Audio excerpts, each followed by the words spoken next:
Classroom to cubicle or startup studio. What are we teaching our kids? I am Carrie Little, and I have been an entrepreneur, or let's say self-employed, for 23 years. I'm come from the real estate industry. I own a brokerage in Illinois and Florida, and this is my identical twin. I'm Mina Blazy, and I've been in the education realm since the late 1900s. And I've been a classroom teacher. I taught in Illinois. I guest taught in Ohio. I taught in Southern California, and I was an assistant principal. I opened a school as an assistant principal. I opened a school as a principal, and now I'm a director in Southern California. And this topic is kind of interesting. Okay, it's really interesting because there's some history around why we are in K-12 education and seeing some similar dynamics and why and how we're developing our kids to be, I don't know, successful citizens, I guess, of the United States or wherever you are in the world. And So, what's interesting, I'll say, yes, successful citizens. And I am in the education space in the world of real estate. I've been teaching for the real estate industry since 2008. And prior to that, I used to educate adults on Microsoft Excel, PowerPoint, Microsoft Word, the fun stuff. At least that's what I used to think, the fun stuff. it's still fun. And and I'll say I recently taught a class on working with buyers in the real estate world, and someone in the class said, and I don't even remember how we got on the topic, but and it might have been about building wealth. And one of the students said, "You know what, Carrie, my parents always taught me to get a job." And I was like, "That's interesting." Because the idea of what we're trained to do, and this was someone that became a United States citizen, and they came to the United States and they were like, listen, opportunity, American dream, get a job, go to work hard. And then I started to tie that into the world of education, or we've got early childhood. What do we have? You could probably name them better than me, Mina. We've got elementary, we've got high school, and then we've got it could be a trade, or we could go to college and maybe get a master's degree and maybe a doctor one day, like you, Dr. Mina Blazy. And I thought I was thinking, when I went to, I went to finish high school, I went to college and finished college 10 years after high school. And I was always taught to have a career. Like, you're going to go work for someone, but no one ever told me I could be self-employed or I could run my own company. And I have to say that almost landed in my lap, because my idea of a career was going to be, I was going to be a famous clothing designer. And then that kind of flipped to, I was going to be a journalist. I was going to be on the news. And here we are, live on social media, because we're our own media outlet today. So I'm going to ask this question to you, Mina. How do we educate the next generation? What are we training them to do? And I have to say, I do believe we need doctors, we need lawyers, we need nurses, we need executive assistants, we need people that run businesses, and we need people in the trades, because I hear that the trades are suffering. So how is the education space teaching the next generation? Okay. So, all right. First of all, I want people to think of, when you said executive assistant, I want you to picture the person that's the executive assistant in your mind, like right now. Like, what does that person look like? Because I already know what most people are thinking. Same with a lawyer, a doctor, a police officer, a fireman, those typical jobs that you remember when you were a kid that said, I want to grow up to be a fireman. I want to grow up to be whatever. And I want to go back just for a second and say, I grew up since I was a kid thinking I wanted to be a pilot. Like, I went away to do that.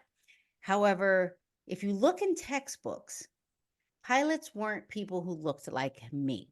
So when I went away to college, because I too finished 10 years after I left high school, they didn't look like me. So, but I knew growing up that you were to get a job because you had to pay the bills. Like, money to me was, you made money to pay bills. So the idea of money, that's a whole different perspective. Like, I thought I had to get a job so I could pay for my house and pay for my family, and so I could buy groceries. So that's typical of what we do in education. So if you think about the education system, so in the United States, the education system started in the 1800s, like a formal education in Boston. Well, it first started in private in Florida, but then it moved its way to Boston, and that was the first system in Massachusetts for education. And education was specifically created for a typical group of Eurocentric people, boys. It wasn't created for us, but when it was created for you had two pathways. And I want you to think about those pathways because you just mentioned them. You had the I'm going to college pathway, and you had the trade pathway. And what are we still talking about? The college pathway and the trade pathway. So when you think about what the education system did is we had people that we needed workers. We had assembly lines. We had people that needed to make, we'll just jump a little bit to when we had cars. They needed to make the parts for the cars. We needed people to do assembly line groceries. We needed people in the farms. Like we needed to teach people how to do work and not think. So you had the thinkers and the non-thinkers. That's how the education system was created. And if you think about it, we have people that stand and deliver and teach children what they're supposed to think about. We have counselors that say, well, you need to take these classes in order to go to college. I can't remember one time that I had a counselor tell me, you can take these classes if you want to be an entrepreneur. I needed certain classes to go to a certain college. And specifically in the state of California, you have these requirements where that you must get in order to go to what we call the University of California schools and the Cal State schools. And there are specific requirements: how many English classes, how many science classes, how many math classes, how many foreign language classes, how many history classes, how many arts classes. Like you have to have a number of them for the university to say, you are prepared to go to college. But are we really preparing them? I mean, that is a really good question. Like, what are we doing? Because I would argue that we're still preparing kids on how to be in an assembly line. Because if you walk into most classes, and I don't mean these very innovative schools, I mean classrooms where they're still in rows. What were assembly lines? They were rows, they were systems. It was a system that was created to make a way for people to go to a job and function. And they clocked in and clocked out. Back then they had like the I don't know, it was like a steam horn, and they pulled it when it was time you clocked out. And that's what we still do. So just, I mean, I can't remember anyone saying that I could do this on my own, and first of all, even this system, like being able to talk like this, that was something where you had to go to school to learn how to get in front of a camera and talk a certain way. Now we have kids that are like, no, I'm 18 years old, I'm 16 years old, and a parent is not even homeschooling, but you have kids that have millions of followers on YouTube and are making their own income, and you wonder why they're bored in class because you're not teaching them the things that they want to do. And I will say one last thing before you just take over here, because I'm sure you have like a plethora of questions. I remember in this one book that I'm reading, the question was, if you could write down a list of things that make you happy that you do, write down those lists of things. What would they be? And how can you make money doing it? Like, do we do that? Do we even ask those questions of kids? So I what do you don't think? know. I don't think we do. But when you're little, I even when I was little, I was like, I'm going to be a teacher. I remember we would sit outside and draw on the sidewalk and pretend like we were teaching whoever we were teaching, imaginary friends, the squirrels, whoever. Like I wanted to teach. Now, am I educating today? Yes. But I want to kind of go back to something you said about, we're talking about the trades. We're talking about educating or teaching kids to want to go to college, but we're not teaching them to want to run a company. And I'll tell you, had I had different education growing up or taught a little bit differently, I think I could have been an entrepreneur a lot earlier. And that is why, because of social media and YouTube and the ability to have access to technology now, this is why we're producing younger entrepreneurs, because they have access, where I can tell you we just truly didn't have access. And when you were talking about different groups expected to do certain jobs. I remember in high school, I was in Hero, and it was the home economic group where we took classes on cooking, we took classes on sewing. And I mean, I probably could have been a famous designer, I'm convinced. But I remember we were pushed to go work in industries that were based on the trade that we were learning. So I worked at TJ Maxx, I worked at Sears. I got to leave school early so I could go do these jobs. And then and I remember also same thing. I remember my counselor saying not everybody goes to college. Hence, maybe that's why I graduated 10 years later. But I went and did some, I came over here. I'm in Chat GPT. It is what it is. And I was like, when did women truly enter the workforce? And I was pretty sure it was around the war. Like World War I was a pivotal moment for women. That's when they entered the workforce because men were fighting. And then the same thing with World War II. And so it's proven that women can keep up with men and do the same equal kind of work, especially when we needed to. But then, post World War, it kind of pulled back a little bit and women kind of went back home. But now, women are not just becoming nurses, they're becoming medical doctors, or women aren't just being executive assistants and working for a man, they are running companies. And when we think about the kids today, it doesn't matter what gender they are, because at this point you could almost do just about anything. And another fun fact, let me turn the tables a little bit. So Mina, when we think about the public school system, and I'm not an expert on any school system, I'm an expert on, if you want to learn it bad enough, you'll figure it out. We have the public school system, we have magnet schools.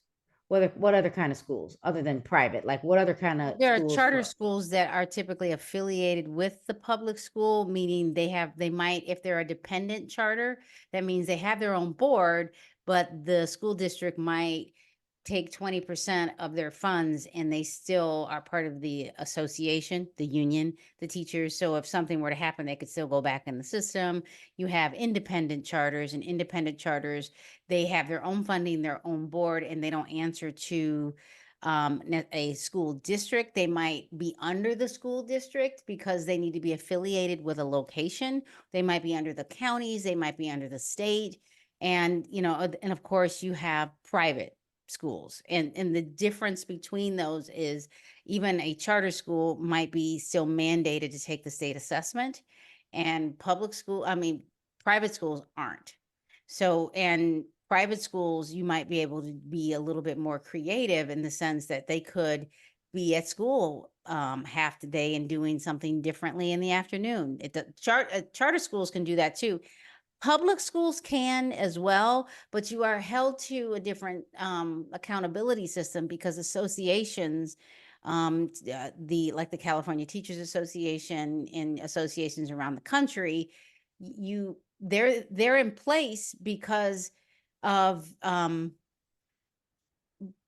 would say equity, maybe equality, making sure they get the same human rights. Because what if a principal just doesn't like them and like, no, you got to go? And that's not fair, because you don't like everybody, but you still have to give them human rights, and they have the right to their job unless they've done something extremely egregious. I mean, that's a total another topic, but that's typically public schools, because public schools get federal funding depending on their economic level. So if they have a lot of low income, migrant, both of their parents don't have a high school diploma, they get different funding based on that. And then you have school districts that are like in the state of California. A new phrase that I was like, I did not know this was true, but you have schools around the country that are what's called basic need, meaning these areas where people live have so much money that they don't get the typical funding. They get a different funding system because housing, like if they're based on taxes, there's so much money there that they don't get the same pot of money because they already have so much. So that's kind of what it is right now, is especially in the state of California.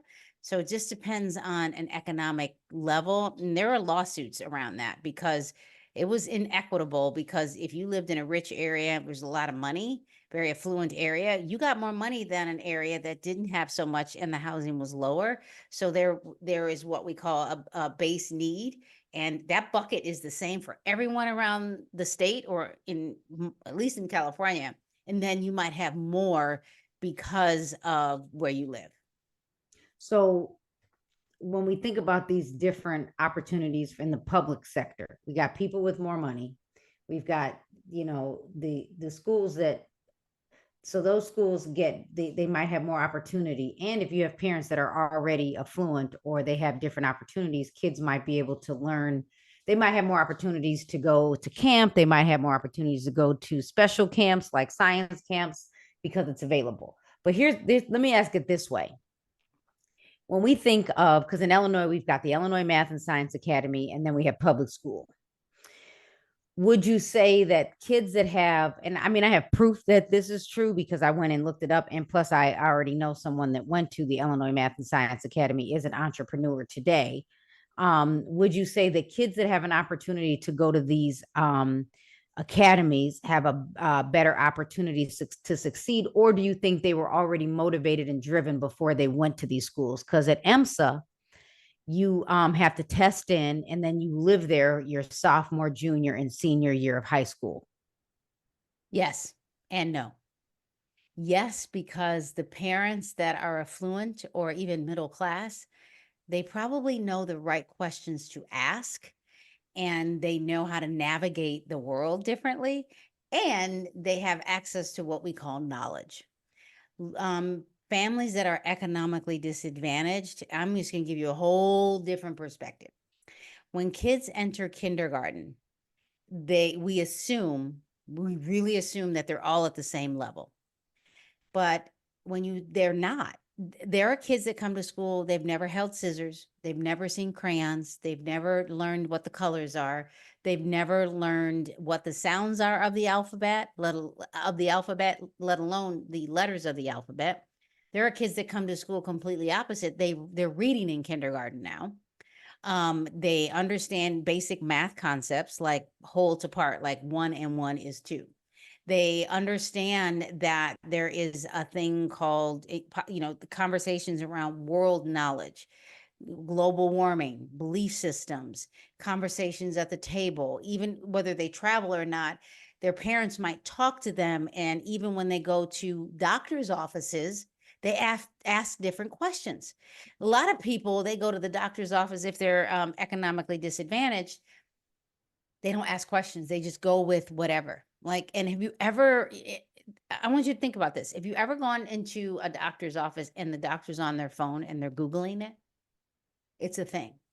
And I've actually Googled it while the doctor was there. And I was like, yeah, but Google told me this. So we don't ask those questions. And then we have kids that end up in these schools that are already well advanced. And that's an inequity. And so when I say that, we give kids what they need, not necessarily what we think they need. So the kids that already know, the kids in the Silicon Valley, you name whatever city in like Naperville, Illinois. Wait, could you say that again? You said we give kids what they need, not necessarily what we need to give kids what they need, not necessarily what we think they need. And I'm gonna give you an example. Your counselor told you something about going to college. My counselor, not everybody goes. My counselor actually told me you're not going to college. Like I was like, he said you can't go to college. And I was like, yes, I can. But I knew the understanding of the word can't. There's a difference between can't, won't, and we're not letting you. So that there's that knowledge of we trust the people in the school systems so much that we don't ask the right questions, or we don't even know what questions to ask. And worse, we don't ask any questions. So and if you go to a classroom and you see how kids are learning and you wonder why this one kid is their appendage, the cell phone. I was like looking for my phone. It's way over there. It's they can get the knowledge faster. Or you have people that say, get off your computer, get off your cell phone. Now, I think that there is a time for put it away, put it so you can really pay attention and take notes. I am an advocate for that. But if I'm in a lecture and you start saying something and I don't know what it is, what did we do in the past? We went to Google. Now we go to ChatGPT. ChatGPT. We don't say, I don't just say go to, I'm going to Google it. I'm going to GPT it, because the knowledge gap it used to be so big. You'd have to go to the library, you'd have to go to the index cards, you'd have to go to microfiche. I'm like, now I don't need any of that. I can go right to Google, whether it's true or not. I can get something, or I can go to ChatGPT and it can give me a list of ideas and I can become so creative. I'm telling you, I thought that COVID was going to throw everything up in the air, and we realized that we can do things differently. And there are parents that did, because they realized they didn't have to send their kids back. And there are kids all over the world and families that realize, especially if they're on two incomes, they were made to live on one income. And now they know they can. So their kids don't go to school because they know that their children can make money. They're making money at 12, 10 years old online, and they're making money on YouTube. They are just showing the world their life, and they're making money. So if we think about the title Classroom to Cubicle or Startup, what are we teaching our kids? Would you say that kids have more of an opportunity to be an entrepreneur because of the accesses to knowledge at their fingertips? Because I mean, I went and I was pretty sure that YouTube was started by someone that went to the Illinois Math and Science Academy, and it is true. But it was one there. I think there were three of the co-founders, and one of them, Steve Chen, attended Illinois Math and Science Academy. So clearly, you can go from the public arena, the public education world, to being an entrepreneur. But do you think that the public school system is educating kids to be entrepreneurs, or do you think that because of the way we have access, that it could allow more kids to be entrepreneurs, or just go into the world of what they want? Because you said you're reading a book and the challenge was write down everything you love to do, because that will at least put you in the business or the trade or running a company that you absolutely love. Yeah. And I'm not saying, like, I love working in the education system. That doesn't mean I can't be an entrepreneur at the same time. And the idea of going from the classroom to a cubicle, I think that's what the pathway of education is, almost classroom to cubicle, classroom to office, classroom to teacher, classroom to hospital, classroom to police car. It's pathways of, it could be entrepreneurial. And I'd like to bring you back to when we were little and we decided we were going to go door to door to sell our toys. I just needed some money. Right. So, but we were so young and we wanted to make money. Now they can do that. I think that kids are realizing that they can get this, but we don't necessarily teach. We teach what I'll call career tech education classes, like trades. We teach them, skill-based jobs. These skill-based jobs are, what can you do today? Like engineering, welding. We need these people, but do they have to work for a company to be a welder? Can they be their own business to do it? Can they, and you're in the real estate arena, and when you think about in California, you can become a real estate agent at 18 years old. The question is, entrepreneurs, you have this, they have to network, they have to have conversations. Now, even in education, we have associations where we meet up and we network, but it's like a group of the most uncomfortable people trying to talk to someone else and not even knowing how to network. Like, we don't know how to network when we're in a group of people, because no one had this conversation on what this looks like. Because you have that 18-year-old that now is going to become a real estate agent, I would have to say that they've been networking their entire life. If they hung out in the cafeteria, when they play sports, if you're 18 and you decide you want to be a real estate agent, my guess is either you're watching Selling Sunset or $1 million listing, something motivated you, or your parents are in the industry, or you're just someone that just doesn't want to go to college yet. But my guess is you probably got some type of skill to network. My question, so here's another question, is do we train the next generation on finances? Do we teach them how to um, manage other people? Do we teach them business skills, or is that something they have to learn in college, or do they have to go do their own research? Because I don't ever, I mean, I can remember taking accounting in high school and college, and I hated it because it was so boring. It wasn't relevant. It's still boring But I sometimes. mean, if you made it relevant and you showed me a profit and loss statement today and you showed me how much I was bringing in and how much was going out, I'd probably be like, oh, I get it. But no one made it fun. The teachers would just sit at a desk and just tell me. They didn't tell the story, or they didn't engage me. So are we teaching the next generation to go from, and I'm all good for go from the classroom to the cubicle, work for someone for the rest of your life? That's fine. But what about the next generation? And they're the ones that are going to shape our world. Are we giving them the tools they need to run a business or be an entrepreneur, or maybe even be dual career? Because like you said, you could be in your space but be a blogger, you could be a content creator, you could be a YouTuber and a podcaster, because eventually we get out of the it could be the trade, it could be your whatever you went to college for. Eventually you might switch from doctor to professor. So how do we bring is there a shift? Because I truly believe, like the Illinois Math and Science Academy or the Proviso Math and Science Academy, they are giving kids more of an opportunity to think and dream. Do we do that in the education space? Okay, so I'm gonna start with the whole dreaming things. Kids are born with the most creative imaginations out there. And even Einstein said, imagination is better than knowledge. I'm not saying you shouldn't have knowledge, but imagination creates new things.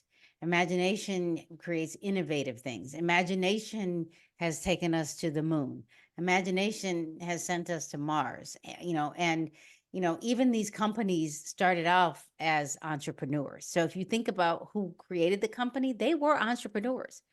So how did they get where did they get the gusto or this feeling like I want to start this company? Because there will always be people that are just good with, they love working for someone else. And there's nothing wrong with that. I want to be clear. There's nothing wrong with educating the next generation. Because I love teaching science. I'm not doing it, but I also love preparing But you principals. said you didn't finish your statement. You said you love teaching science, but Science. you're not Sorry. I love teaching science, but I'm not doing it right now. right now. Oh, okay. Sorry. But I also love teaching principals, and I love educating teachers from this perspective. And I like the idea of that from an entrepreneurial perspective. And the reason why I'm saying that is because that I created a course.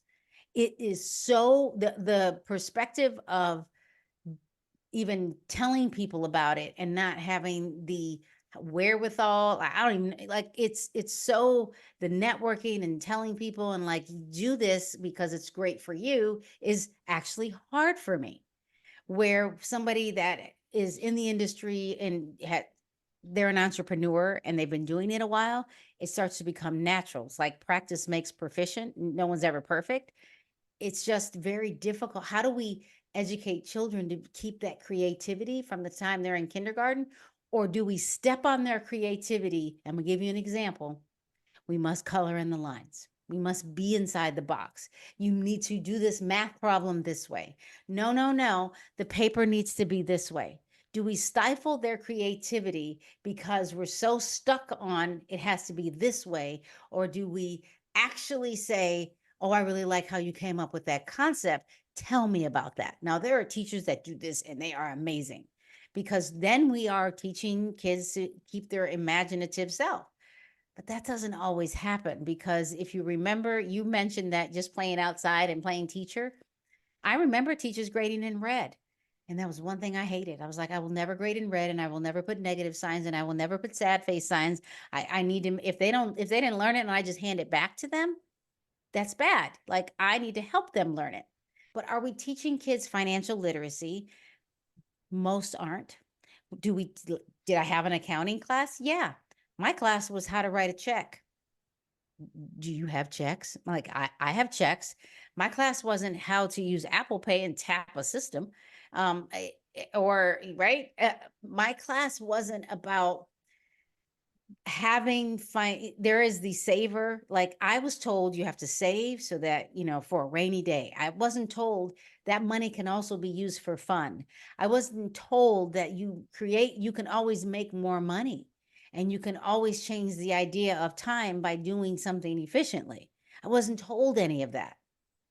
I wasn't told that the financial literacy meant it's okay to be in the stock market and get some advice from a financial person. I mean, that is what isn't happening. I wasn't told that it's a good idea to have life insurance. I wasn't, it was, oh my gosh, you're spending money, don't do that. I wasn't, I mean, I did those things, and I still do those things. But imagine if we were creating more to help more people, so that they can learn how to use that money to benefit others. And we don't teach that. We teach them that they need to hold on to their money for a rainy day because they're going to need new tires. We don't teach them that you can make more money with your money, and I mean, that's biblical for that matter. The talent. I just don't think, I'm confident we don't do that in school districts. There are districts that do that. A lot of these private schools do that, but there is a hidden message. Why don't we teach it? Is the question. With that being said, I think we should have a part two. Yes. I think we need to have a part two. So let's end like this. Give us, when we think about the education space and dreaming big and being creative, because you said imagination is Better than better knowledge. than knowledge. Give us one or two takeaways for anyone that's listening to this, whether you have kids or you think you want to jump into the entrepreneur space. Give us one or two takeaways.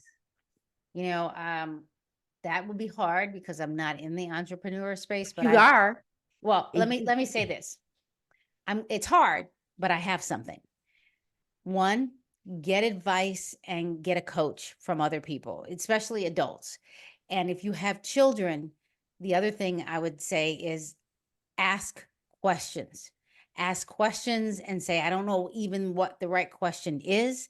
And then have conversations with a group of people on what they're doing as entrepreneurs, especially if you have young children that want to get on social media, because what you don't want to do is put them, just say, oh, go on social media, because we didn't teach it. Because here's why. If you ask a parent that has a young child that's 10 years old and they say, oh yeah, I'm going to let them be on social media, my first question would be, did you teach them about the birds and the bees? And if they say, oh, no, they're not ready, then if they're not ready, they're not ready to be on social media, because if you're not going to teach them that, somebody else will. So you have to be very cognizant of what's the right question, and really working with people that already know and getting that advice. My takeaway would be to dream big, whether you are that next generation, whether you're our age or older. If you are, you can always learn something new. Yes. Even if you want to switch careers, even if you want to add dual career and you want to test out being an entrepreneur, I say if it's something you want to do, I like what Mina said, write all these things down you want to do. And if you love it and you think if even if you weren't paid, you would do it, that could be a great way to start in the entrepreneur arena. So Dr. Mina Blazy, how do you want to end? You know what? Thank you so much for listening to us. Come back often and let us know what you think, and give us your ideas and what you want us to talk about. And maybe, just maybe, you can share different things and ideas about what we can do with either generative AI and the space on real estate and education. Thank you so much for listening, everyone. And remind everybody who you are and how they can find you. Oh, you know what? I always forget that. You can find me on YouTube at MJ Blazy, and everywhere else you can find me at Mina J Blazy, LinkedIn, Instagram, Facebook, TikTok, and even Snapchat. And what about you? So I am Carrie Little. You can make sure you subscribe to both of our YouTube channels. I am Carrie Jo Little everywhere. If you are listening to the podcast, make sure you give us a great review. If this is something you love hearing, tell a friend, share the episode with someone else. Join me on Instagram and TikTok. Keep coming back for more.